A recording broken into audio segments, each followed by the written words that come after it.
meditar para extraer los tesoros que hay para la congregación, Señor, que hay para tu iglesia.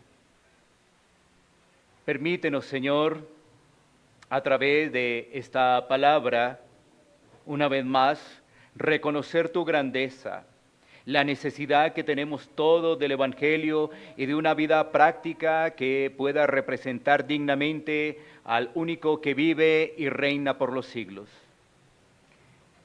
Señor, permíteme en mi debilidad poder compartir este pasaje, haciéndolo, Señor, con temor y con reverencia a tu nombre. En el nombre de Cristo Jesús, amén.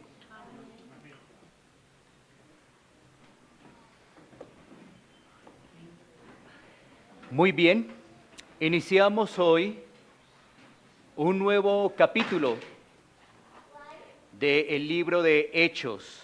Es el capítulo 19, donde el apóstol Pablo sigue haciendo su recorrido por diferentes sitios, en este caso de Asia Menor. Así que vamos a hacer una breve introducción de este pasaje para después ingresar a lo que nos está diciendo el texto y considerar la enseñanza y las respectivas aplicaciones. A través de los años hemos visto cómo el estudio de la Biblia se minimiza. Muchos piensan que porque leen un versículo, aún se lo pueden aprender, ya tienen información verídica de las Escrituras. El panorama es que las personas sacan versículos fuera de su contexto y enseñan doctrinas que no van acorde al canon bíblico, es decir, a la unidad de las Escrituras. Por ejemplo, el entendimiento del Espíritu Santo. Para muchos es basado en emociones y expresiones que rayan en el desorden, en la algarabía y supuestas manifestaciones que en muchos casos se acercan a la adivinación. Este mal entendimiento puede surgir, entre otras cosas, por malas enseñanzas, poco estudio de las Escrituras, no tener presente cómo Dios ha obrado a través de la historia, por supuesto los falsos maestros, en fin, podemos ver que todo esto recorre muchas congregaciones que se dicen ser evangélicas. Por ejemplo, este pasaje, el que vamos a meditar en los siguientes minutos, ha servido para que algunos círculos evangélicos aparentemente enseñen que la iniciación de la vida cristiana tiene dos etapas, comenzando con fe y conversión y siguiendo posteriormente con la recepción del Espíritu Santo. ¿Sí ves? Ellos dicen dos etapas. La conversión, primera etapa, y después la recepción del Espíritu Santo, segunda etapa. Pero esto no concuerda con todo el testimonio de las Escrituras. La Biblia, especialmente en las cartas paulinas, expresan que todo cristiano recibe al Espíritu Santo en el momento de su salvación y que no es por partes. Pasajes como 1 Corintios 12:3, 1 Corintios 12:13, Romanos capítulo 8, versículo 9, también Efesios 1, 13 al 14. Miremos este último. Miremos Efesios 1, 13 al 14. La palabra de Dios nos dice en Efesios 1, 13 y 14. En él también vosotros, habiendo oído la palabra de verdad, el evangelio de vuestra salvación, y habiendo creído en él, fuisteis sellados con el Espíritu Santo de la promesa, que es las arras de nuestra herencia, hasta la redención de la posesión adquirida para alabanza de su gloria. Así que, si te das cuenta, los pasajes que hemos mencionado, y específicamente este que hemos tomado en pantalla, nos generan una claridad. Una persona es sellada con el Espíritu Santo en el momento de creer, de depositar su confianza en el Señor Jesucristo. Así que esta introducción que estamos haciendo también nos permite argumentar lo siguiente del libro de Hechos. Este libro es de transición entre el Antiguo y el Nuevo Testamento, entre el Antiguo Pacto y el Nuevo Pacto. Observamos en Hechos sinagogas, enseñanza a los judíos, también enseñanza a los gentiles, a los samaritanos. Hay bautizados con el bautismo de Juan, por ejemplo, este pasaje. También es importante aclarar que la doctrina la tenemos en el Nuevo Testamento básicamente en las cartas paulinas y que el libro de Hechos tiene verdades descriptivas y no normas. Poder entender todo esto es muy relevante para así recibir la explicación del libro de Hechos. De este pasaje vamos a ver la corrección y la enseñanza para un buen caminar de la iglesia local. La corrección y la enseñanza para un buen caminar de la iglesia local. Así que vamos a mirar entonces la corrección. Y antes de entrar en el pasaje de lleno, hablemos un poco de ese propósito de la corrección. Esta corrección tiene que ver con varios elementos. ¿Cómo cuáles? Uno, el problema de los judaizantes que iban de lugar en lugar tergiversando las enseñanzas del apóstol Pablo. Siempre que Pablo explicaba con denuedo el Evangelio, aparecían este tipo de personas para confundir, para dividir y así generar problemas en la región. Así que ahí vemos la importancia de la corrección. De igual manera, tiene que ver con el anuncio del Evangelio, el cuidado y el crecimiento de la iglesia en las regiones de Asia Menor. Estamos hablando del propósito de la corrección. Así que tiene que ver con el anuncio del Evangelio, tiene que ver con el cuidado y el crecimiento de la iglesia allí en esa región, en Asia Menor. Por supuesto, también el corazón pastoral del apóstol Pablo, que es guiado por el Señor. Así que entremos en materia y miremos el versículo 1 de nuestro texto central. Es decir, Hechos 19:1 dice: aconteció que entre tanto que Apolos estaba en Corinto, Pablo, después de recorrer las regiones superiores, vino a Éfeso y hallando a ciertos discípulos. Mientras que Apolos estaba en Corinto, Pablo viajó de Antioquía de Pisidia a través de las regiones interiores de Asia Menor y llegó a Éfeso. Recordemos que Pablo, el apóstol, había prometido a los judíos en Éfeso que volvería a visitarles, si Dios se lo permitía, para instruirles. Esto hace referencia en Hechos 18, 19 al 21. Tú lo puedes verificar más adelante. En medio de todo esto, la narración que nos entrega Lucas nos hace tener un breve comentario sobre este versículo 1. Vemos dos personajes allí: Apolos, que está en Corinto, y Pablo, que está en Éfeso. Vemos cómo la propagación del Evangelio no depende de una sola persona. Vemos cómo el Señor entrega dones para que la propagación del Evangelio pueda hacerse a través de la iglesia, a través de cada uno de sus enviados.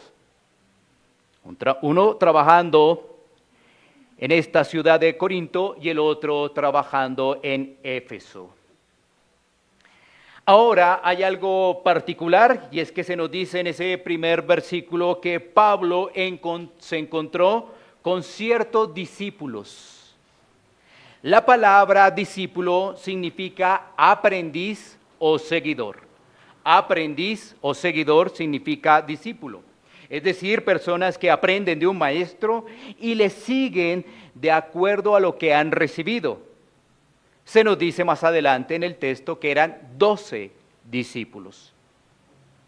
Pasemos al versículo 2. Dice la palabra, les dijo, ¿recibisteis el Espíritu Santo cuando creísteis? Y ellos le dijeron, ni siquiera hemos oído si hay Espíritu Santo. Pablo, el apóstol, de acuerdo al comportamiento de estos discípulos, les hace esa pregunta, si recibieron al Espíritu Santo. Ampliemos un poco más ello. Esa pregunta se da porque Pablo, guiado por el Señor, observa algo diferente en esos discípulos. Es decir, no es la misma forma de aquellos seguidores de Cristo. En el desarrollo del libro de Hechos, hemos observado lo siguiente. Los cristianos se juntan. No es que estén andando solos, se juntan. ¿Para qué? Para caminar en armonía. De igual forma, para estudiar las Escrituras y anunciar en amor el Evangelio. Eso lo hemos podido ver a través del recorrido del libro de Hechos. Una vez más, los cristianos se juntan. No están andando solos, caminan en armonía, estudian las Escrituras y anuncian en amor el Evangelio. Aquí tenemos entonces a 12 personas que están como a la espera de algo, que les falta información, que no se comportan como el avance de la iglesia. Como decíamos anteriormente, los cristianos se juntan entre sí y este era un grupo aparentemente cerrado, 12 no más allí. Los cristianos anuncian el Evangelio y este era un grupo, como decíamos, esperando algo más. Es decir, no tenían información suficiente. Ahora, la respuesta de estos discípulos es que ni siquiera han oído al Espíritu Santo o han oído del Espíritu Santo. Esta respuesta también tiene otra observación y es explicar que ellos no están afirmando que no sabían nada, absolutamente nada del Espíritu Santo. Esto es muy importante. Vale la pena una vez más volverlo a reiterar. Ellos con estas palabras no están diciendo que no sabían absolutamente nada del Espíritu Santo. ¿Por qué? Porque los profetas del Antiguo Testamento anunciaron el Espíritu Santo. Y aún se habló del Espíritu Santo en el ministerio de Juan el Bautista. Ahí tienes información que vamos a corroborar con las Escrituras. Lucas capítulo 1, versículo 15. Lucas capítulo 1, versículo 15. Dice la palabra de Dios, porque será grande delante de Dios, no beberá vino ni sidra y será lleno del Espíritu Santo aún desde el vientre de su madre. Aquí estamos viendo la referencia que se hace a Juan el Bautista y el desarrollo de lo que iba a ser su ministerio. Y se está hablando del Espíritu Santo. Pero como decía anteriormente, los profetas del Antiguo Testamento también hicieron referencia. Así que estos 12 no es que estaban desconociendo como tal el Espíritu Santo, es que le faltaba información del Espíritu Santo. Entonces, vamos a encontrar en este versículo 2, una figura literaria llamada metonimia. Esta es una figura que se emplea para la asociación de algunos objetos para referirse a otros objetos o ideas de alguna manera relacionadas entre sí. ¿Sí? Metonimia, una vez más, es una figura literaria que se emplea para la asociación de algunos objetos, para referirse a otros objetos o ideas de alguna manera relacionadas entre sí. Entonces aquí se está refiriendo al Espíritu Santo respecto a los dones dados en Pentecostés y que son de utilidad para el avance de la iglesia con respecto a la promesa dada por nuestro Señor Jesucristo de llevar el anuncio hasta lo último de la tierra. ¿Sí? Fíjense que la relación que tiene que ver con el Espíritu Santo es una relación hacia el tema de Pentecostés, hacia el tema del desarrollo del libro de Hechos. Eso es lo que ellos no habían escuchado. Eso era lo que ellos todavía no habían recibido la información. No es que estemos hablando de la obra del Espíritu Santo haciendo una referencia a la conversión, sino a los dones entregados en Hechos. Pasemos entonces a el versículo 3. Entonces dijo, ¿en qué pues fuisteis bautizados? Ellos dijeron, en el bautismo de Juan. Señalemos lo siguiente, ellos pudieron haber recibido el bautismo de Juan un cuarto de siglo atrás. Podría ser de las manos del mismo Juan, o tal vez de alguno de los discípulos de Juan el Bautista, que continuaron su ministerio después de la muerte de Juan, y que ahora se habían trasladado de Judea a esta región de Éfeso. Notemos la diferencia entre Apolos, que lo tenemos en Hechos 18, y estos discípulos. Apolos conocía solo el bautismo de Juan, pero enseñaba correctamente acerca de Jesús con amplio conocimiento de las Escrituras. Hechos 18, 24, 25. Miremos entonces Hechos 18, 24, 25. Llegó entonces a Éfeso un judío llamado Apolos, natural de Alejandría, varón elocuente y poderoso en las Escrituras. Este había sido instruido en el camino del Señor, y siendo de espíritu fervoroso, hablaba y enseñaba diligentemente lo concerniente al Señor, aunque solamente conocía el bautismo de Juan. Aquí tenemos entonces la diferencia entre Apolos y estos 12 discípulos en lo que estamos haciendo referencia. Apolos conocía solo el bautismo de Juan, pero enseñaba correctamente acerca de Jesús con un amplio conocimiento de las Escrituras. Pero estos discípulos carecían del conocimiento precisamente de la obra del Espíritu Santo, de todo lo que había ocurrido en Pentecostés y toda la obra de nuestro Señor Jesucristo.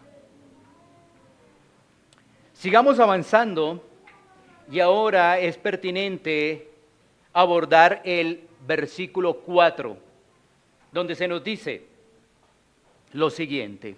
Dijo Pablo, Juan bautizó con bautismo de arrepentimiento, diciendo al pueblo que creyesen en aquel que vendría después de él, esto es, en Jesús el Cristo. Así que estamos viendo cómo Pablo utiliza las preguntas que tienen una manera de corrección para guiarlos a una enseñanza de nuestro Señor Jesucristo. A través de la corrección hay una enseñanza para estos discípulos. Pablo ahora les aclara y explica cuáles son las intenciones del bautismo de Juan.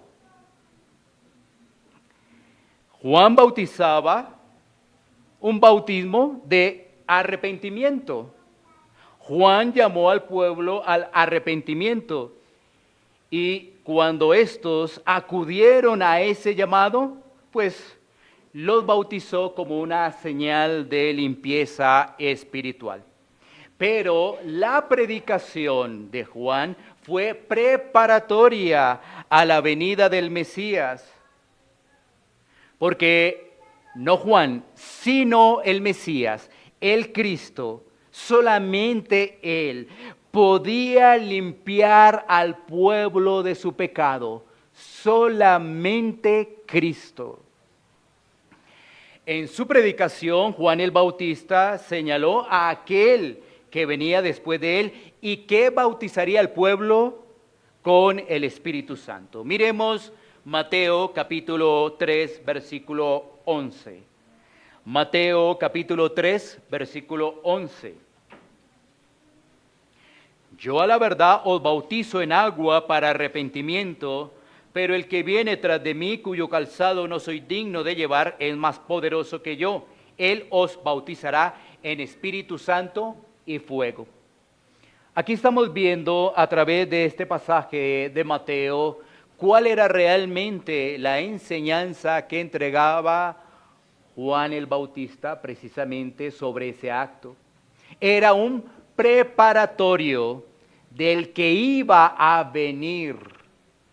Eso era lo que él estaba diciendo, con especificaciones muy claras. El que viene va a bautizar con el Espíritu Santo.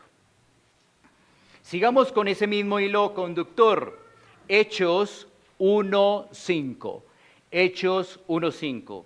Dice la palabra: porque Juan ciertamente bautizó con agua, mas vosotros seréis bautizados con el Espíritu Santo dentro de no muchos días. Aquí estaba ya la promesa dada en la introducción del libro de Hechos de lo que iba a ocurrir. ¿Qué iba a ocurrir?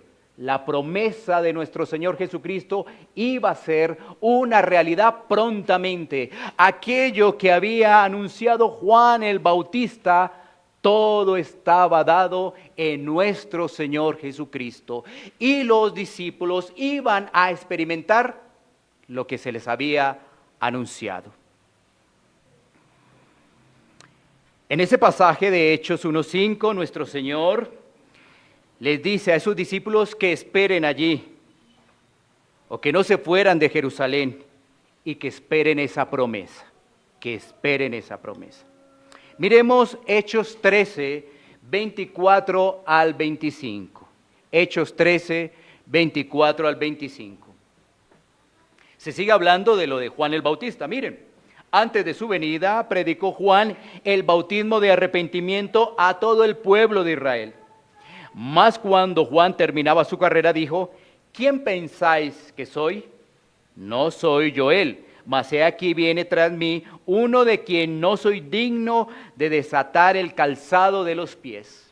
Esto nos recuerda básicamente algo, esa preparación de la venida de nuestro Señor Jesucristo, pero cómo Juan menguaba para que obviamente se exaltara, se pudiera ver prácticamente que estaba por llegar allí el Mesías. Así que varios pasajes nos dan claridad precisamente de cuál era el propósito del bautismo de Juan. Recordemos que donde se practicó, esto también nos ayudaría a entender este pasaje. ¿Dónde se practicaba este bautismo? Uno diría fuera de Israel. No tenemos información de ello, solamente para el pueblo de Israel. Ahora, ¿dónde se estaba practicando el bautismo que hacía referencia a nuestro Señor Jesucristo? Fuera de los límites de Jerusalén, al pueblo gentil.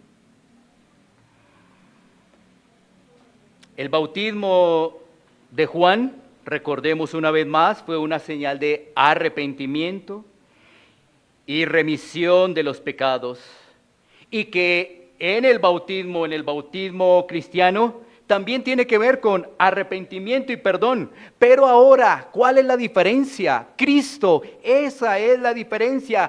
Cristo ya ha sido revelado en su muerte y su resurrección. Allí está el punto. ¿Con Juan el Bautista? No. Claro, ese tenía que ver con arrepentimiento y remisión de pecados, sí. Lo mismo que el bautismo cristiano, claro, sí. Sin embargo, démonos cuenta que el bautismo de Juan tenía otras características, que era proyectar al Mesías. Ahora nosotros tenemos la mirada en Cristo, porque ya Cristo nos ha sido revelado en su muerte y su resurrección. Y este es el punto que necesitaban comprender estos discípulos, que Cristo ya había venido. Ya no lo esperen más, Cristo ya ha venido y que ahora ellos debían recibir esa verdad y vivir con los efectos de esa verdad. Eso es lo que les está dando a conocer y explicando el apóstol Pablo. Cristo ya vino, ahora deben recibir esa verdad y vivir con los efectos de esa verdad. Pasemos al siguiente versículo, que es el versículo 5. Cuando oyeron esto, fueron bautizados en el nombre del Señor Jesús. Pablo entonces está guiando, está enseñando a estos discípulos, los está llevando a Cristo, en quien ellos depositan su confianza. Les enseña, les aclara la diferencia entre el bautismo de Juan y la obra mediadora de Jesús.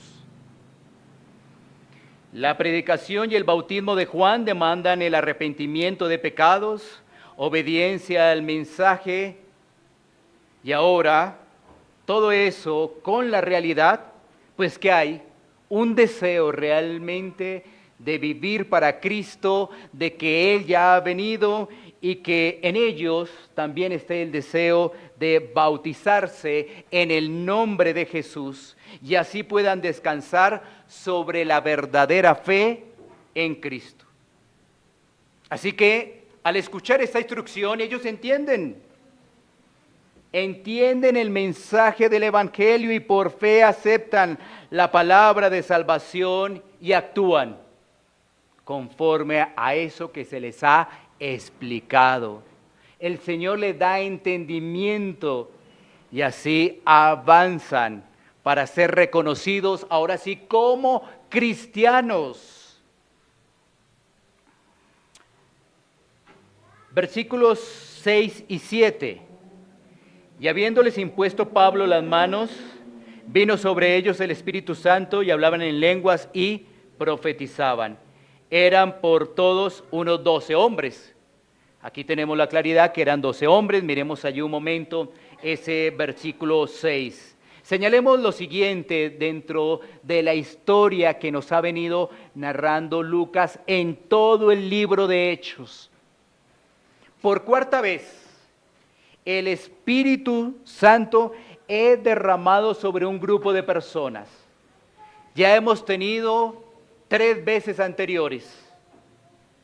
Primero había sido sobre los judíos en Jerusalén, después con los samaritanos y los gentiles en Cesarea. Ahora lo reciben estos discípulos en Éfeso. Así que esta es la cuarta vez. El texto nos dice además que Pablo impuso las manos sobre los discípulos.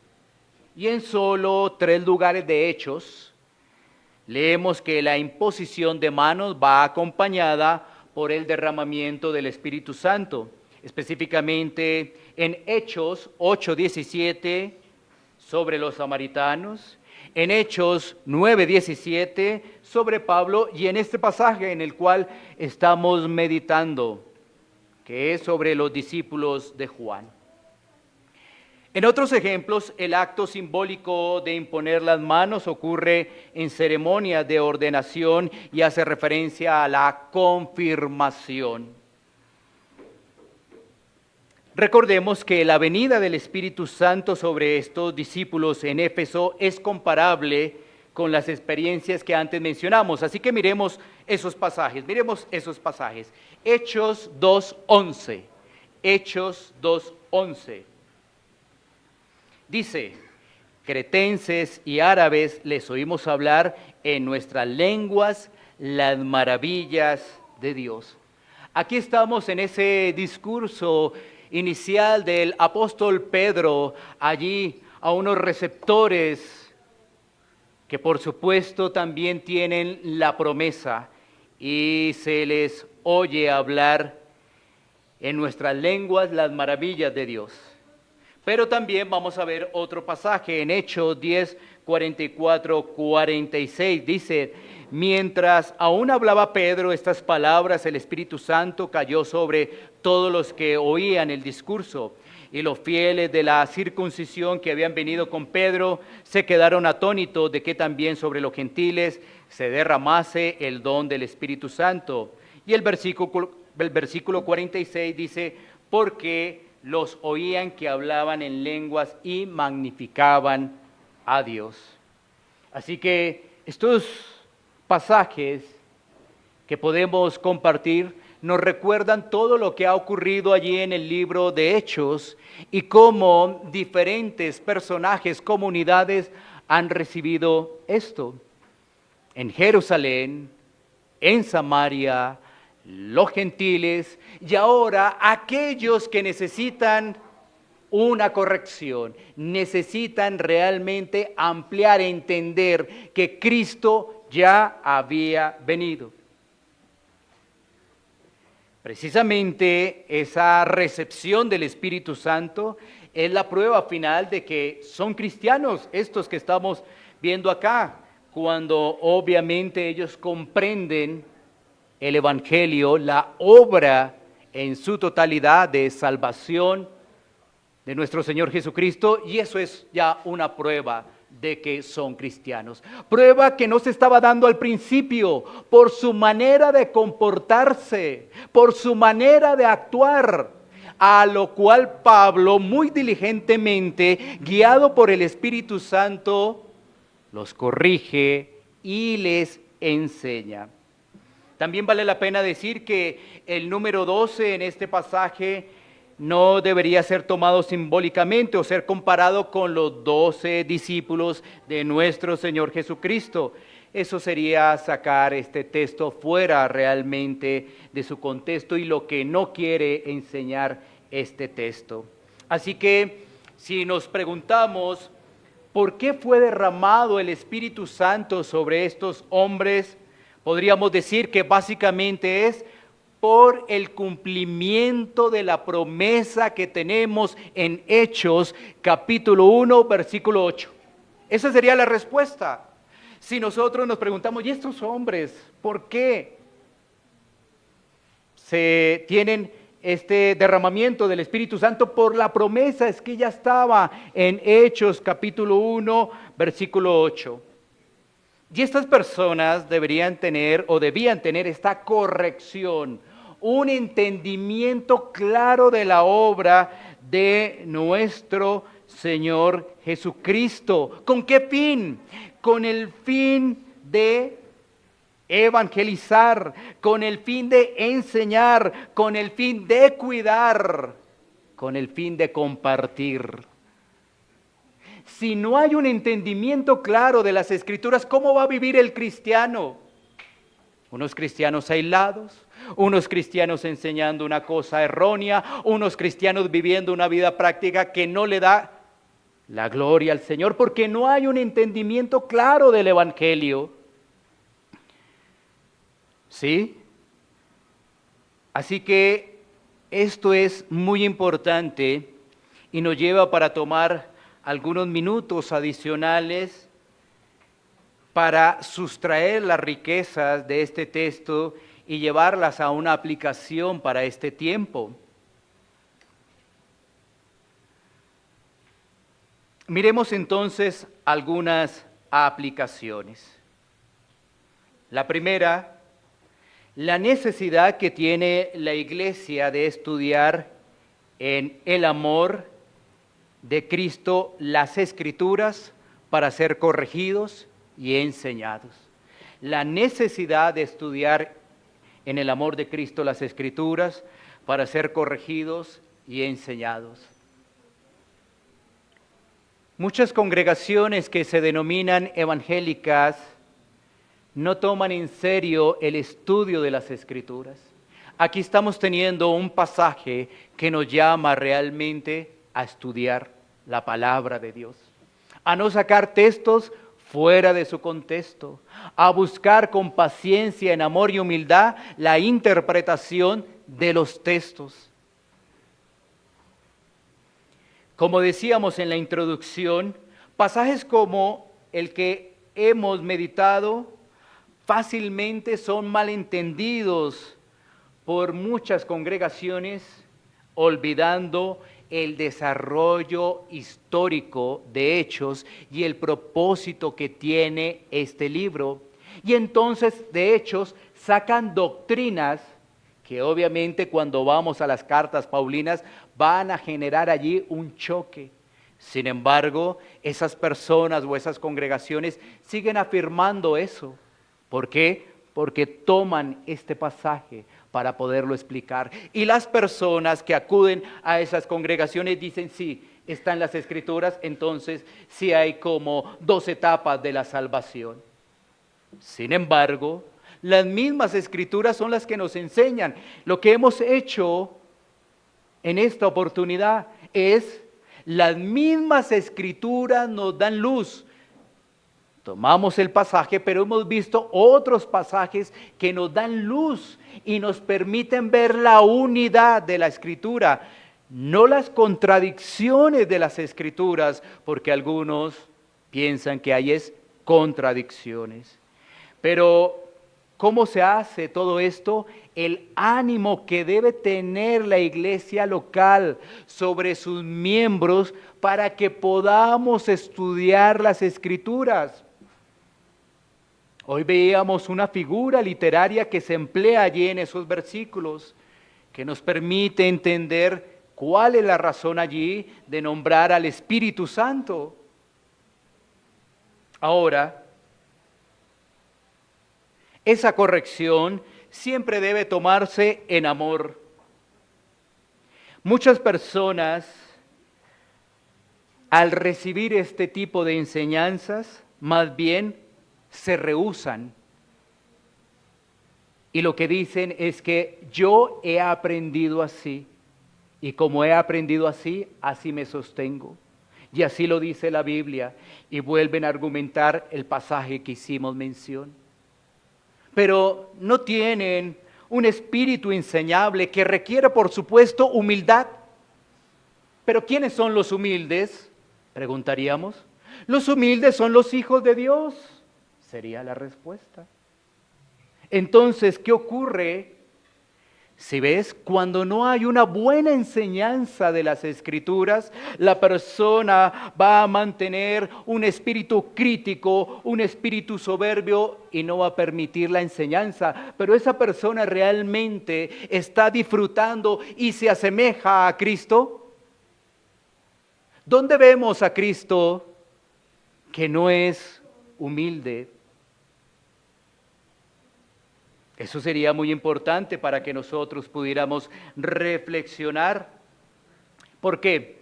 Porque debemos recordar que el pecado nos persigue a todos los cristianos. Así es, el pecado está a la puerta, nos persigue a todos los cristianos. Así que bajo esa alerta, podríamos nosotros señalar que muchas cosas de las cuales hemos aprendido quizás no se ajustan a la enseñanza de las Escrituras. ¿Por qué? Porque el pecado nos persigue. Más bien, lo que deberíamos es apropiarnos de los medios de gracia y que el Espíritu Santo nos ilumine y nos dé la luz necesaria para realmente tener claridad del Evangelio. Necesitamos cada día crecer más en el Evangelio. Necesitamos cada día crecer más en la gracia santificadora. Necesitamos cada día crecer más en qué es la gracia y cómo Dios la está operando en mi vida. Eso es poder poner en práctica el entendimiento del Evangelio. También la corrección debe tomarse como aliento, como crecimiento, como algo importante para la edificación de la iglesia. Ir a las Sagradas Escrituras y dejar claro algunos temas que podrían ser para algunos contradictorios, eso trae edificación para la iglesia. Como decimos, estos textos mal interpretados hacen mucho daño, muchísimo daño. Como segundo punto de esta aplicación es que cuando nosotros empezamos a tener luz en el Evangelio, entendimiento en la gracia de Dios, esto nos debe llevar a exaltar al Señor, exaltar su nombre, porque es Él en su bondad, en su amor, que nos está dando la luz. ¿Sí? Tú puedes decir, no, ya entiendo lo que me está diciendo Hechos 19:1-7. Ya lo entiendo, ya sé que a estos, pues obviamente no tenían la información de lo que había ocurrido en Pentecostés y era necesario la corrección y la aclaración. Y ya tú lo explicas, pero ¿cómo estás viviendo eso a la luz de las Escrituras? Ahora, si lo estás viviendo, ¿para quién es la gloria? Ahora, si tú realmente comprendes ello y vives ello, eso es motivo más bien de exaltar a Dios. ¿Por qué? Porque estás viviendo de acuerdo al testimonio de las Escrituras. No para orgullo, ahora sí entiendo, ahora sí comprendo, pero el orgullo ciega y no deja realmente ver el resplandor y la hermosura de nuestro Señor Jesucristo. Nosotros somos sus embajadores. Las personas deberían ver en nosotros que somos embajadores de Cristo. Pero si el orgullo por saber más y por ganarle al otro hace que no vivamos conforme al testimonio de las Escrituras, entonces el reflejo de humildad, ¿dónde queda? Queda guardado. Y eso no está bien. No está bien. Otro punto es, tenemos que ser agradecidos con la iglesia local. ¿En qué sentido? En el sentido de que el Señor nos está dando luz. Agradecemos al Señor por la iglesia local, porque el Señor nos está dando luz y nos está animando a estudiar, a crecer, a vivir y a anunciar el Evangelio. Ahora,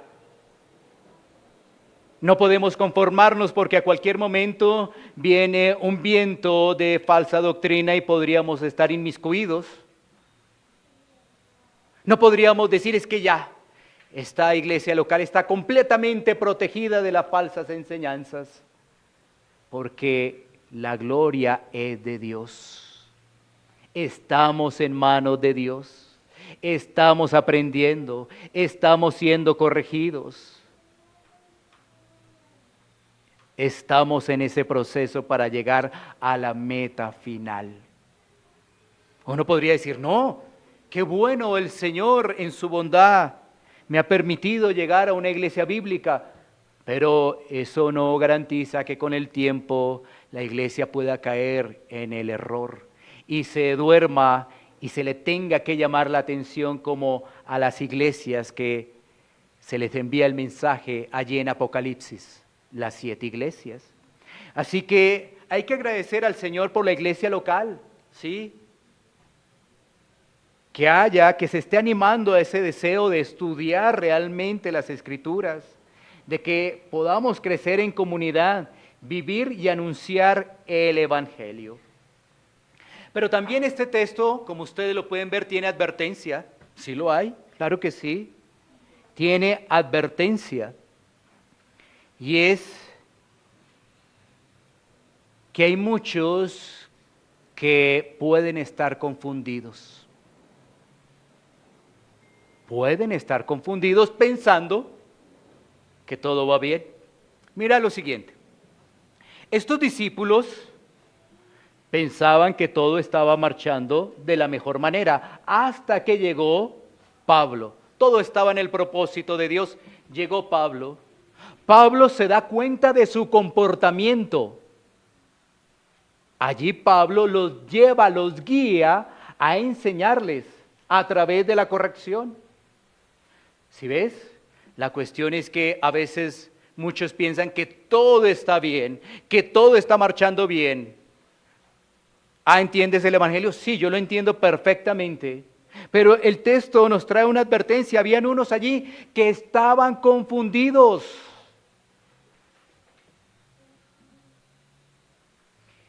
¿Qué se debe entonces hacer?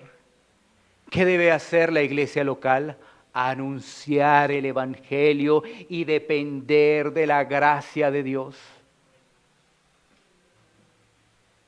Porque es solo Dios, es solo el Señor en su bondad y misericordia que puede abrir los ojos, esos ojos espirituales, para que haya realmente un entendimiento y decir,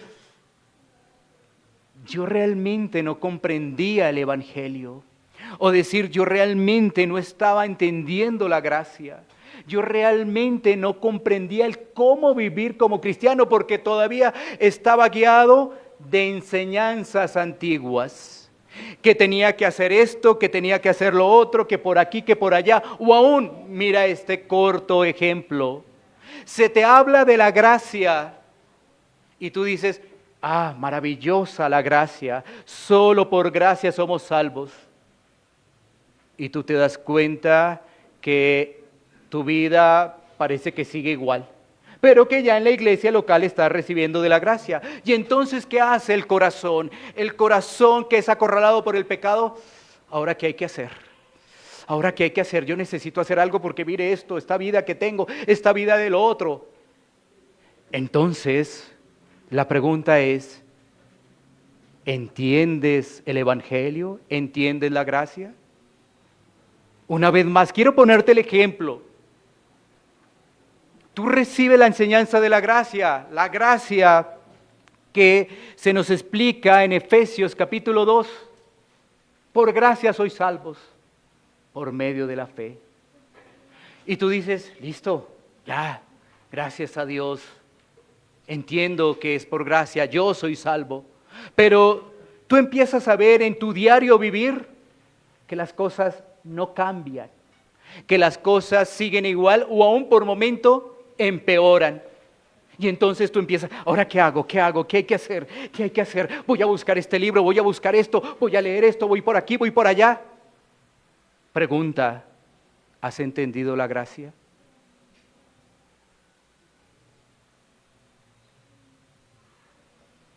La gracia la otorga Dios.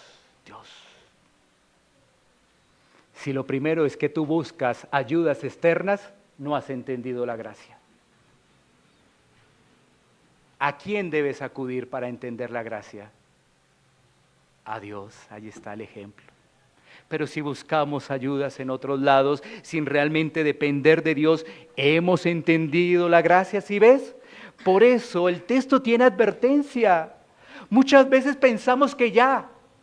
Y a veces lo que recibimos es un cúmulo de información y lo aprendemos, pero no vivimos en la gracia. No entendemos el Evangelio porque no dependemos de Dios. La gracia es que cada día tú y yo podamos depender más del Señor, más de Él. Listo, yo puedo leer todo lo que quiera, yo puedo leer todos los días la Biblia, pero si Dios no me da entendimiento, no puedo avanzar. Yo necesito depender porque la gracia es un regalo de Dios, no de mi esfuerzo. Es un regalo de Dios. Y esto es para que ninguno de nosotros nos jactemos. Es que yo sí la leo. Ninguno de nosotros nos jactemos. Con esto no estoy diciendo en ningún momento que no la leas. Si entiendes eso, algo pasó también en tu corazón y no se entiende la gracia. No se entiende la gracia de Dios. Si con esta enseñanza tú dices, ya listo, ya todo está bien. Algo pasó en el entendimiento de la gracia. Pero lo que nosotros debemos propender es analizar y meditar. Podríamos estar con un entendimiento muy reducido de lo que es el Evangelio, de lo que es la gracia santificadora. Y eso no nos deja vivir una vida cristiana en gozo y con esperanza, porque ahora nuestra esperanza es que Él ya vino, por supuesto, así que eso no hay ningún problema, pero Él vendrá nuevamente y estaremos con Él.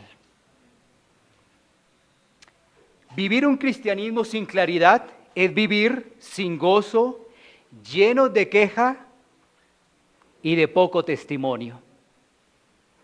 Una vez más, vivir un cristianismo sin claridad es vivir sin gozo, lleno de queja y por supuesto de poco testimonio. Así que la pregunta final es, ¿cómo estás viviendo una vez más tu cristianismo? Desde hace algunos días atrás, esto me ha llevado a volverlo a repetir. ¿Cómo estás viviendo tu cristianismo? ¿Cómo estás entendiendo la palabra? ¿Y cómo la estás aplicando? Esas son las preguntas que quedan para poder meditar. ¿Cómo vives tu cristianismo? ¿Cómo estás entendiendo y aplicando la palabra de Dios? Una vez más, no la dejes estas preguntas a la ligera, sino medita en ellas y que Dios tenga misericordia. Vamos a tomar un tiempo para poder orar.